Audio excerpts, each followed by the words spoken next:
네, 사랑과 영성 강의, 오늘은 31번째입니다. 주제는 구제와 몸을 불살하게 내어줄지라도, 구제와 몸을 불사르게 내어주는 것에 대해서 살펴보도록 하겠습니다. 바울 사도는 고린도전서 13장 3절에 이렇게 말합니다.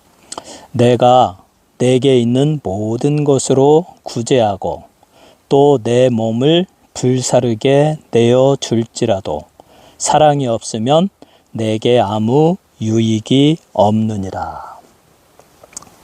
내가 내게 있는 모든 것으로 구제한다. 정말 어려운 일입니다.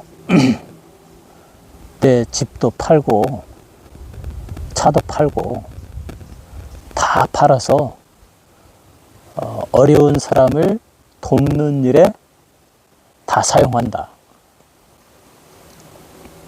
그러면 우리는 어떻게 살죠? 정말 어려운 일이죠. 그만큼 남을 돕는 일을 열심으로 한다 할지라도, 심지어 내 몸을 불사르게 내어줄지라도, 남을 돕는 일에 여기서 내 몸을 불사르게 내어준다라는 말이 또 문자적으로 해석하면 안 됩니다. 내가 왜 내 몸을 불에 태워서 죽게 합니까? 그럴 이유가 없죠. 그럴 만큼의 자기를 희생한다 할지라도, 남을 돕기 위해서. 그래서 여기에서 이제 그 해석은 그때 당시에 나의 몸을 노예로 판답니다. 나의 전입격까지 다 노예로 팔아버리고, 노예 장사한테 노예로 팔아버리고, 그 받은 돈을 갓난한 사람에게 나누어 준다. 이게 구제예요. 바울이 설명하는 내 몸을 불사르게 내어줄지라도의 의미입니다.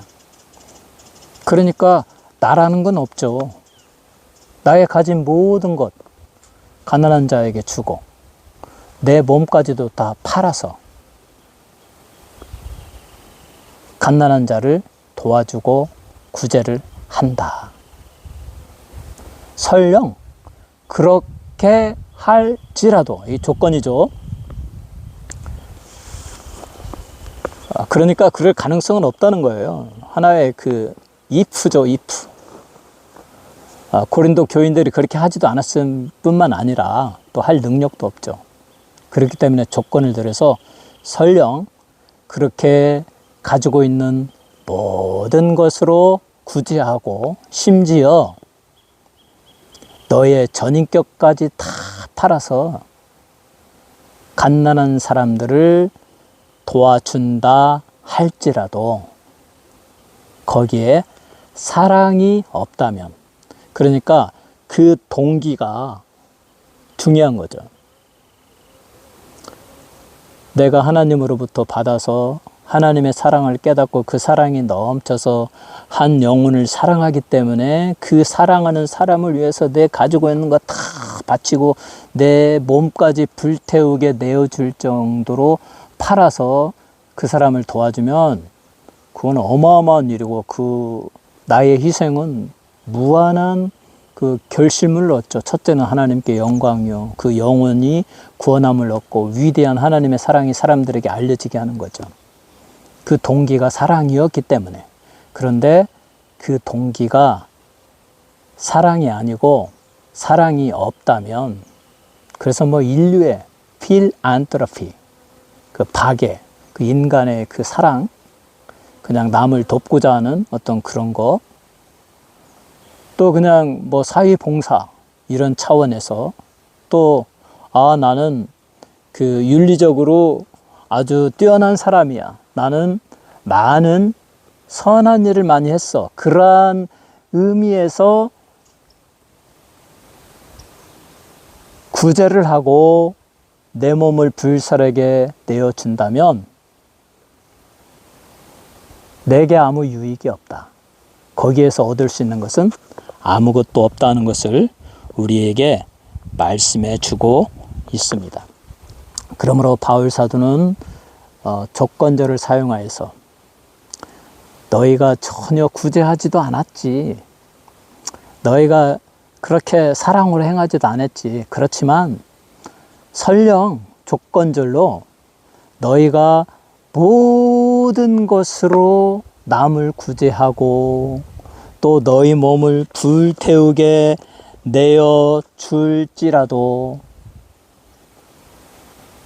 그것이 사랑으로 행하지 아니하면 너희에게 아무 유익이 없다. 그런데 이 구제 사업에서 그 구제를 할 때에 어떻게 하는가? 첫째로 인류의 근거에서 합니다. 인류의 필안트로피, 그 박애, 인간을 사랑함, 인간을 존중함, 그와 같은 의미. 이 필안트로피인데 이 필안트로피의 동사형인 푸소미제이는 다른 사람들에게 먹을 것을 주는 것을 말합니다. 먹는 것을 주는 것. 그래서 박애나 인류애나 어떤 사랑을 베푸는 것의 첫 번째 조건은 배고픈 자에게 먹을 것을 주는 것이다. 성경에도 그런 거 많이 나오죠. 배고픈 자에게 딴소리하고 나중에 와라 하면 하나님이 징벌하십니다. 배고픈 자에게는 먹을 것을 줘야 돼요. 구제의 첫 번째는 배고픈 자에게 먹을 것을 주고 병든 자를 치료하는 것, 거기서부터 시작되는 것입니다. 그런데 이 구제는 참으로 어렵죠. 내가 10,000불을 가지고 있는데 10불을 준다, 100불을 준다, 이런 건 참 쉽지만 너의 10,000불 그것을 다 가난한 자에게 주어라. 나도 그 10,000불 쓸 때가 많이 있는데 어떻게 그걸 해결합니까? 이게 참 우리에게 쉬운 문제가 아닙니다. 그러나 오늘 우리는 이 바울 사도의 말씀에 근거해서 그것이 어떤 의미인지 우리는 잘 알고 있어야 될 것입니다. 바울은 여기에서 중요한 것은 너의 모든 재산을 다 바쳐서 갓난한 자를 도와라. 너의 몸을 불살에게 내어줄 정도로 노예로 팔아서 그 받은 돈으로 가난한 자를 도와라. 그런 의미는 아닙니다. 너희가 설령 인류애가 차고 넘쳐서 그렇게까지 희생하고 갓난한 자를 도울지라도 그거보다 더 중요한 하나님의 사랑이 없으면 너의 그 희생은 아무것도 아니다는 것을 지금 강조하는 거죠. 네가 가지고 있는 대저택을 팔고 벤츠를 팔고 포르쉐를 팔고 롤스로이스를 팔고 그래서 그것을 다 가난한 자에게 주고 너는 빈 털터리가 된다 할지라도 너의 몸까지 팔아가지고 노예 생활을 한다 할지라도 그래서 가난한 사람을 많이 돕고 수많은 사람을 살리고 수많은 사람에게 희망을 주었다 할지라도 그 동기가 사람들에게 자랑하기 위해서 그 동기가 나는 위대한 인간의 그 희생을 하는 자다. 선한 사업을 하는 자다. 나는 선한 자다. 자기의 공로를 나타내기 위해서 하는 거라면 그 모든 것이 아무 유익이 없다.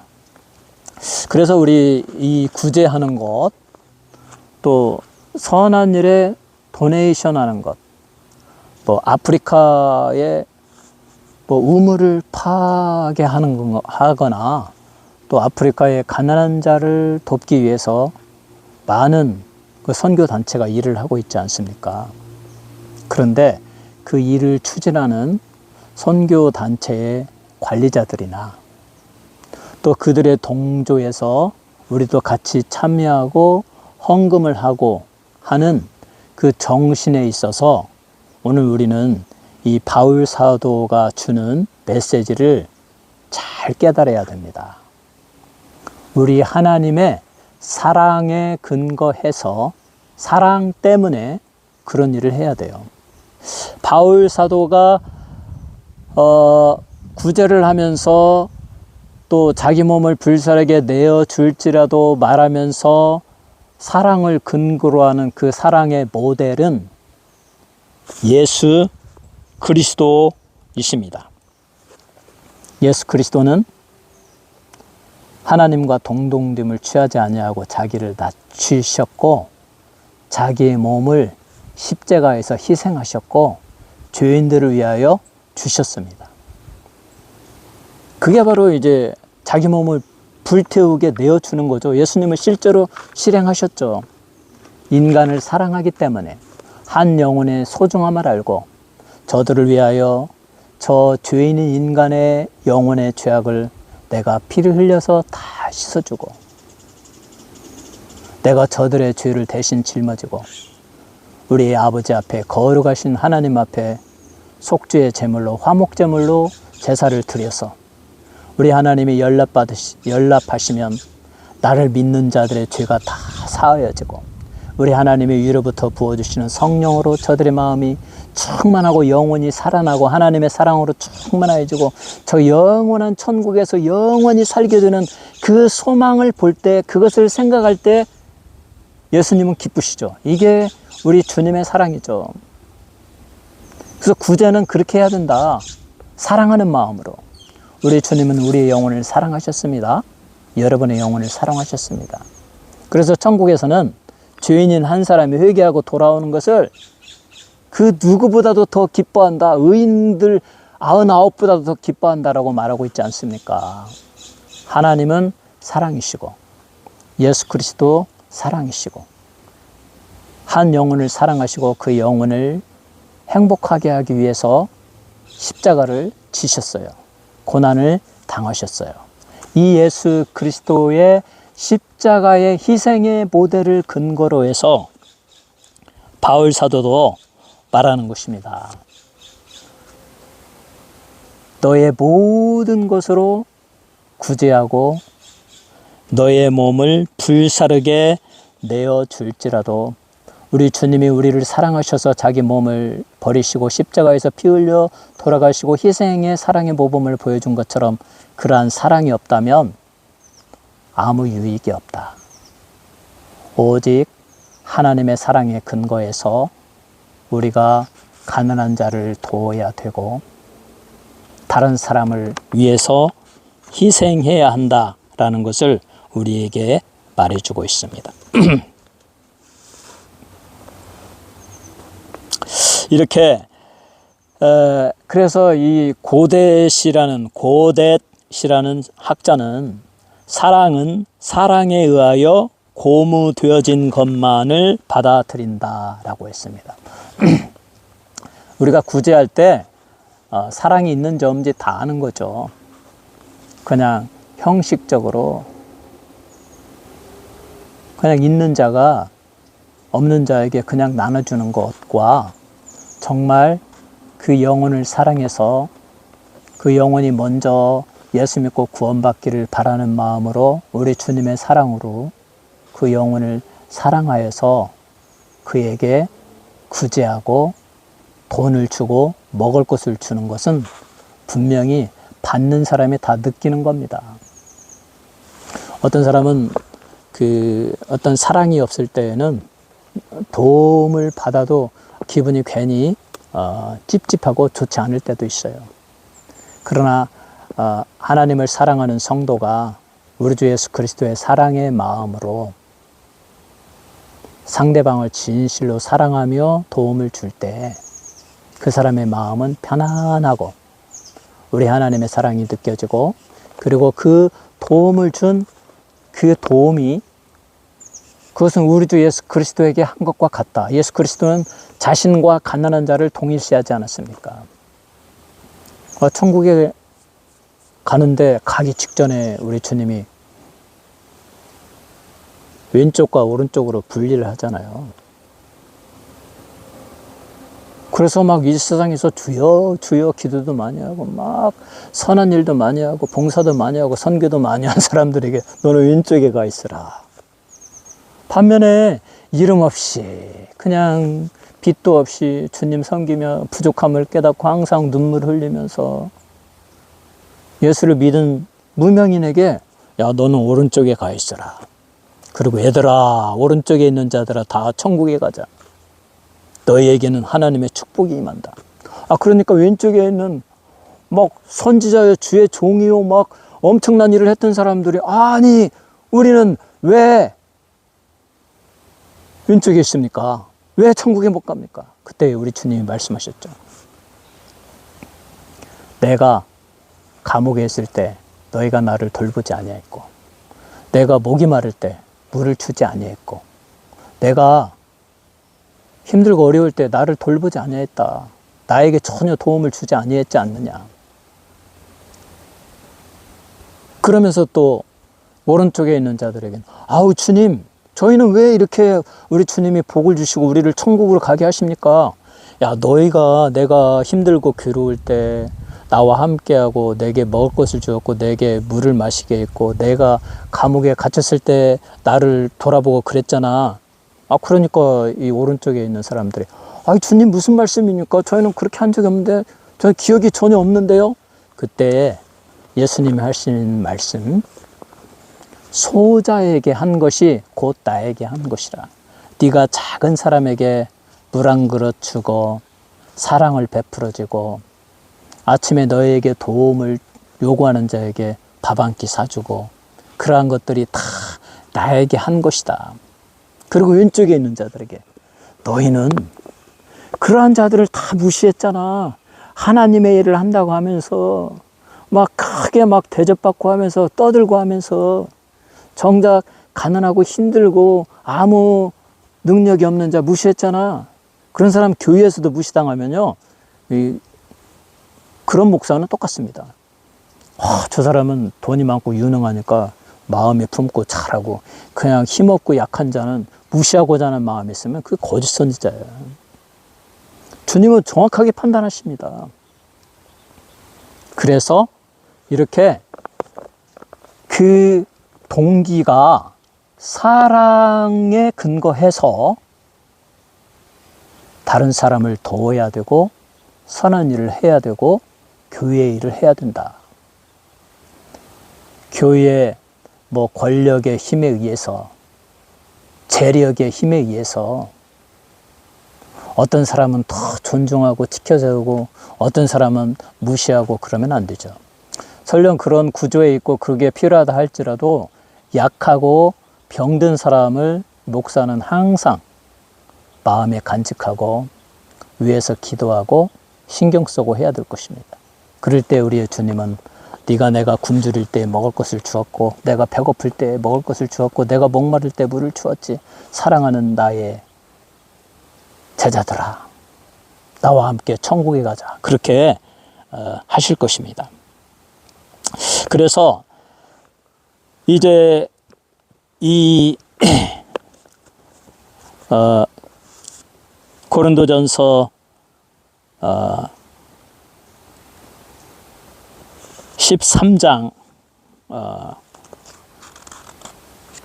2절과 3절에서 바울은 그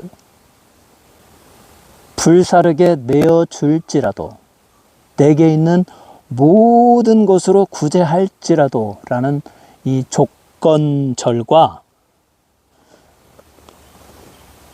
그 결과를 부정의 결과로서 결론을 맺습니다. 2절에는 내가 예언하는 능이 있어 모든 비밀, 모든 지식을 알고 산을 옮길 만한 모든 믿음이 있을지라도 이런 조건과 그에 대한 결론은 내가 사랑이 없으면 내게 아무것도 아니다. 아무것도 아니다라는 부정적인 결론을 맺고, 또 13장 3절에서는 내가 내게 있는 모든 것으로 구제하고 또 내 몸을 불사르게 내어줄지라도 라는 이 조건이 사랑이 없으면 내게 아무 유익이 없다. 아무 유익이 없다라는 결론으로 이렇게 결론이 납니다.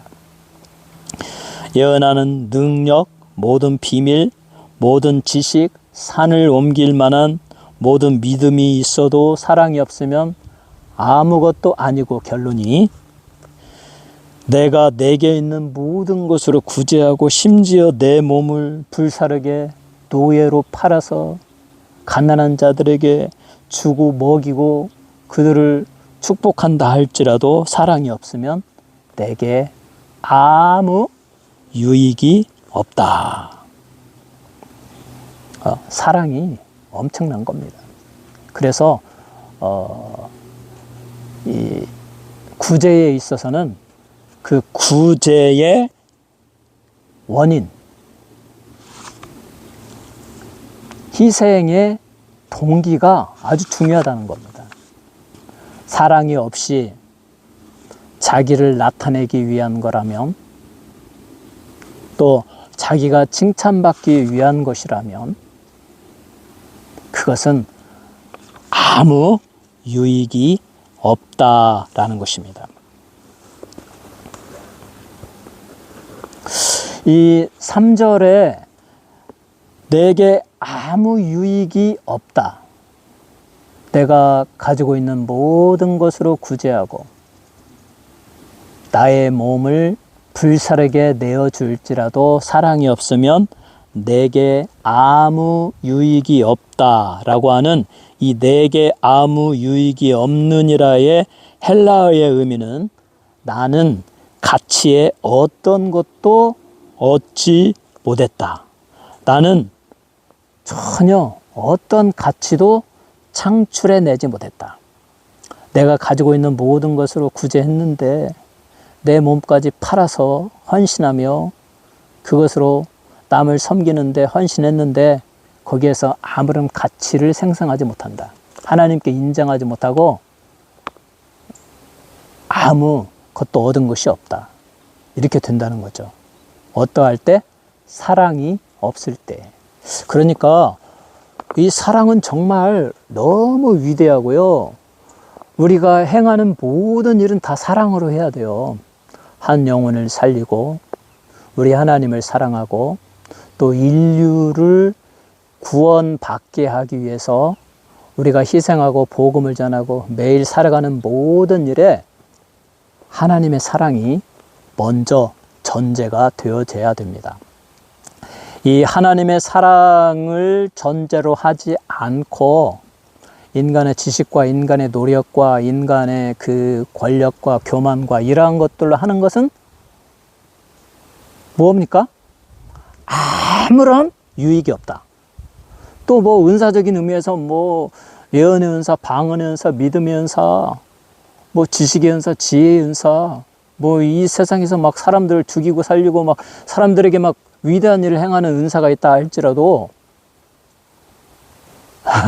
사랑으로 하지 아니하면 아무것도 아니다. 아무것도 아니다. 그리고 희생에 있어서 목사로서 열심히 설교하고 막 교회를 막 부흥시키고 뭐 장로로서 권사로서 집사로서 뭐 성가대로서 막 희생하고 그런 헌신을 한다 할지라도 사랑이 없으면 nothing입니다. I am nothing. I gain nothing. 나는 아무 유익이 없다. 그래서 우리는 정말 첫째, 하나님을 진심으로 사랑해야 됩니다. 여호와를 기뻐하라. 그가 내 마음의 소원을 이루어 주시리로다. 여호와를 경외하라. 하나님을 경외하는 자가 장수할 것이요. 또 하나님의 말씀을 사랑하고 순종하는 자가 장수하고 건강하고 이런 우한 풍파가 없는 평강한 삶을 살 것이라. 이게 잠언서의 말씀이잖아요. 그래서 우리는 정말 하나님을 사랑해야 됩니다. 그리고 하나님을 사랑하는 자는 하나님을 의지하는 자입니다. 하나님께 기도하는 자입니다. 매일 기도하는 자입니다. 하나님이 없이는 살아갈 수 없다고 말하는 자입니다. 여러분, 우리가 누군가를 사랑할 때 여러분이 정말 그 첫사랑 한번 생각해 보세요. 남성분이 어떤 아름다운 여성을 사랑했을 때, 또 여성분이 멋있는 남성을 마음에 두고 사랑하기 시작했을 때, 솔직히 24시간 생각하는 거 뭡니까? 잠잘 때 위에는 내 사랑하는 사람이에요. 사랑하는 사람 생각나고, 말하고 싶고, 전화하고 싶고, 만나고 싶고, 좋은 거 주고 싶고. 마찬가지로 하나님을 사랑하는 사람은 그래서 매일 기도하고, 그 기도가 그리워지고 즐거워지고, 또 하나님의 말씀이 기쁘고 읽고 마음에 새기고, 그 말씀을 내가 어떻게 깨달을까? 하나님이 오늘은 내게 어떤 말씀을 주실까 해서 창세기부터 요한계시록까지 읽고 또 읽고 또 읽고 또 읽고.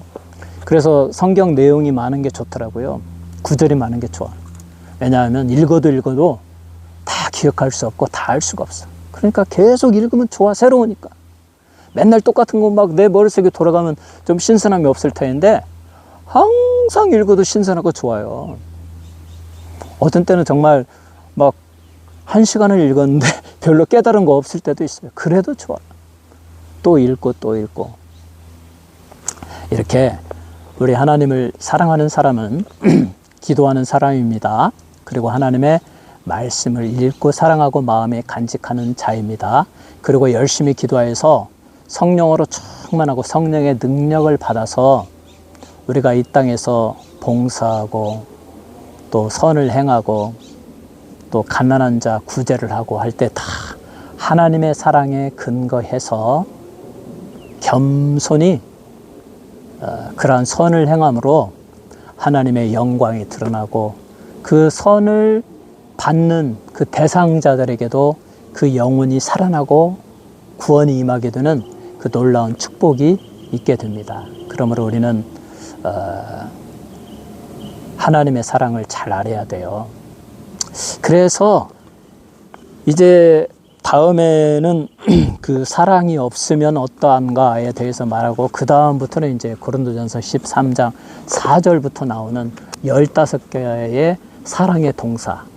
사랑은 오래 참고 온유하며 자기의 유익을 구하지 아니하고 자기를 자랑하지 아니하고 무례히 행치 아니하며 교만하지 아니하며 악한 것을 생각하지 아니하고 불의를 기뻐하지 아니하고 진리를 기뻐하며 모든 것을 참으며 모든 것을 바라며 믿으며 견디느니라. 15개의 그 사랑의 동사가 나오는데, 이 사랑을 잘 이해하고요. 그리고 기도해야 됩니다. 특별히 사랑의 첫 번째 속성은 오래 참음. 진짜 오래 참지 않냐고는 사랑할 수 없어요. 그래서 이제 매일 하나님 제가 오래 참게 해주셔서 사랑을 실천하게 하여 주옵소서. 오래 참지 못하면 사랑 그냥 파괴되더라고요. 이번 연말에 저희 평화장로교에서 성교사님들을 여러분들에게 조금이라도 도움이 되려고 이렇게 선교비를 보내려고 이렇게 송금을 하려고 하는데, 여러분에게 인포메이션을 좀 요구했는데, 이거 인내가 필요하더라고요. 제대로 주지도 않고 빨리 주지도 않고 틀리게 주고. 나는 은행을 수도 없이 왔다 갔다 해야 돼요. 아니, 저같이 바쁜 사람이 그 송금하기 위해서 막 가니까 진짜 인간적인 마음으로 짜증이 나죠. 그러면 내가 하는 그 모든 행위는 아무 소용이 없잖아. 그러니까 이 하나님의 사랑을 알게 되면 참아야지. 참는 거죠. 참고 끝까지 잘 받고, 그리고 선교를 보내게 됩니다. 이처럼 우리는 사랑의 속성을 잘 알아야 돼요. 그래서 이 사랑과 영성은 정말 좋은 책입니다. 고린도전서 13장을 완전히 또 회부했잖아요. 사랑은 오래 참되 오래 참다는 것은 무슨 의미냐? 어떻게 오래 참는 것이냐? 사랑은 온유하고라고 했는데 온유하다는 무엇이냐? 우리가 어떻게 온유할 수 있느냐? 이렇게 해서 정말 사랑은 이런 거구나 라는 것을 우리가 깨닫고 그것을 내 마음에 간직되어질 때에 우리는 형제도 사랑할 수 있습니다. 모든 인간을 사랑할 수 있습니다. 그리고 진실로 사랑의 근거에서 나의 봉사가 나오고 나의 선함이 나오고 다른 사람을 돕는 구제가 나올 수가 있습니다. 여러분 모두가 이 하나님의 놀라운 사랑으로 충만하여져서 사랑에 근거한 선을 행하며 사랑에 근거한 인간의 목적대로 살아가는 여러분 모두가 되시기를 주님의 이름으로 축원합니다.